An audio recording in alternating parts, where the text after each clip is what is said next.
Thank you, Mr. Chairman. This summer, algae blooms are turning hundreds of Wisconsin's sparkling blue lakes and rivers into green pea soup, closing beaches and upending boating, fishing, and family recreation plans. We're not even in peak bloom season, but already, as of early August, there have been over 160 days of beach closures in Dane County, my home county, alone, mostly due to blue-green algae, more than any summer in over a decade. Here is, oh, it's up already. Here is a satellite image taken last week showing algae blooms in Green Bay and in the Lake Winnebago watershed, which would be right there, and Green Bay is up there. Algae blooms are so bad in Green Bay that they've caused a dead zone to persist in the bay's deep waters for over 20 years, slowly removing oxygen from the waters, killing off fish and other aquatic life. A recent study led by University of Wisconsin-Milwaukee researchers shows that this dead zone is only getting worse. Wisconsin's largest lake is Lake Winnebago, and it's shown on the photo behind me. Lake Winnebago has been plagued with a particularly bad algae bloom this summer. It was so bad, in fact, that one of our witnesses today, Mr. Nye, canceled his plans to attend a fishing tournament on the lake because of the algae. Unfortunately, Mr. Nye is not alone. There are over 1 million anglers in the state of Wisconsin, and the state attracts the third most non-resident anglers in the country and generates the second most non-resident expenditures, only after Florida. From bass, pike, walleye, trout to muskie, Wisconsin is home to over 160 different fish species and is a top destination for fishing.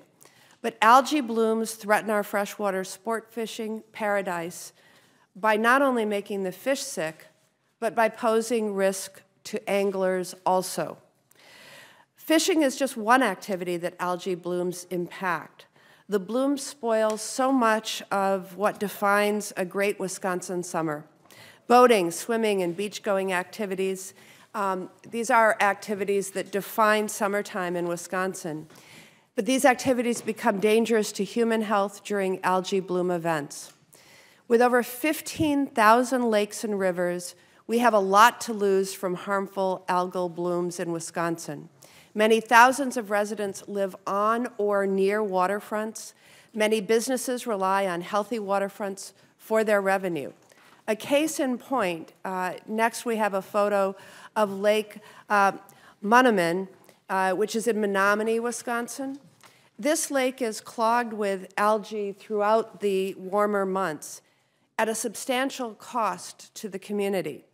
Students at the University of Wisconsin-Stout estimated that a clean lake could provide a $36 million boost to the local economy, a city of 16,000, and could lead to students wanting to stay in the area year-round. These stinky, toxic, persistent blooms are on the rise in Wisconsin and the rest of the United States. They're increasing in frequency, in duration, and extent. Climate change is making it worse by creating more favorable conditions for algae blooms. Recently, an unprecedented harmful algal bloom greened the shorelines of Lake Superior, which has waters that are famous for being cold and crisp and clear. These harmful algal blooms stretched 50 miles from Superior to the Apostle Islands, which is a popular destination for kayakers, canoers, and hikers, and me. As waters warm, unprecedented events like this may become the new normal.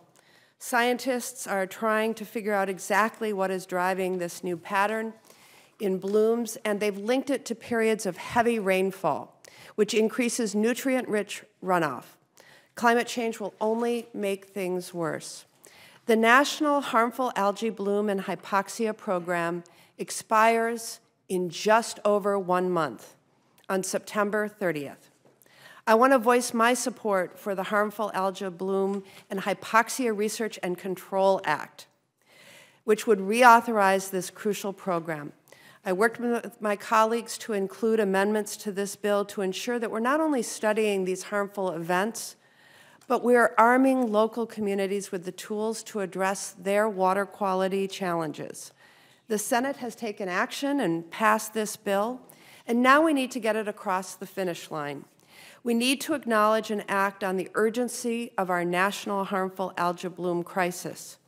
I look forward to hearing from our expert witnesses about the increasing challenges of harmful algal blooms and what we can do to best respond from the local to the national level. Thank you, Mr. Chairman. Good afternoon, Mr. Chairman, Ranking Members, Senator Baldwin, and other members of the subcommittee. Thank you for the opportunity to testify today.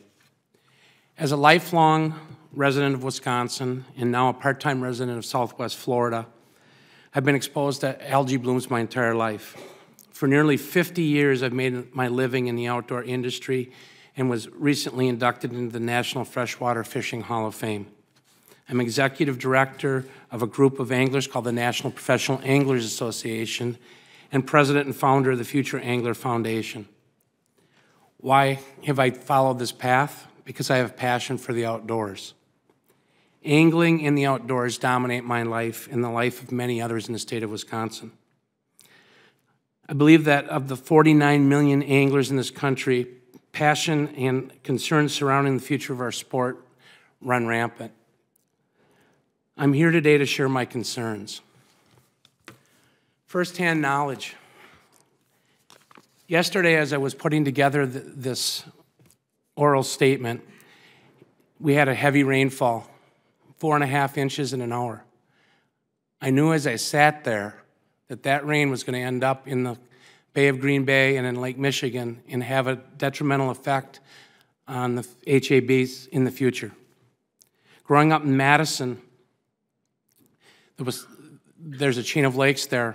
Lake Mendota, Lake Monona were lakes that I often frequented when I was growing up. They were affected by algae blooms even at the time I was a young child. Recently, my wife Sarah and I went and fished on Lake Winnebago during a walleye tournament during the first week of July. It was not a pleasant experience. We had to go to find areas to fish where we could actually fish and not have an issue with the algae that was running rampant. My wife turned to me when we got done with that tournament and said, "We are not going to come back here in 30 days for the championship that we did qualify for." What's even more scary is 35 of the 90 teams that qualified to fish that event chose not to fish as well because of the algae bloom. Algae blooms are naturally occurring. The Bay of Green Bay was named Green Bay because there was an algae bloom when the explorers found it in the 1800s. But warmer temperatures, record rainfall have contributed to the worst algae blooms in recent memory. Algae blooms that in Florida have likely contributed to this year's red tide event. I am not a scientist. I'm not here to testify as such, but common sense dictates that the increased nutrients in our aquatic ecosystems are contributing to these algae blooms. Algae blooms affect how we fish and where we fish. They affect anglers, boaters, sports participants like water skiers, swimmers, and others. These blooms cause economic loss to the communities that surround the bodies of water that have the blooms. Algal blooms cause health issues, including respiratory distress and infections. In Florida, the Caloosahatchee and the St. Lucie, with discharges from Lake Okeechobee and their blue-green algae blooms, have most likely contributed to this red tide event that's going on, that's so talked about. Nationally, what's at risk? In my opinion, a percentage of the $125 billion that angling and boating contribute to our national economy. In conclusion, I feel that algae blooms are something that we all need to get together and figure out a solution to. They're not new to our public waters. They've occurred naturally for centuries. But urban sprawl, commercial farming, and climate change are causing these outbreaks to be more severe. Programs like the Great Lakes Restoration Initiative and those directed under the Harmful Algal Bloom and Hypoxia Research and Control Act are critical federal programs that advance the scientific understanding of harmful HABs. I applaud the Senate for passing S 1057, the Harmful Algal Bloom and Hypoxia Research and Control Amendment Act of 2017, and I hope that the House will quickly pass a similar legislation. I have a passion for angling my entire life. It's what I live to do and many others.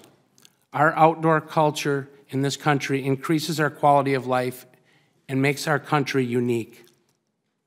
We all need to do our part to protect our aquatic resources so that the future generations can utilize them. It's been an honor to have been asked to testify on behalf of those who cherish our public waters as much as I do.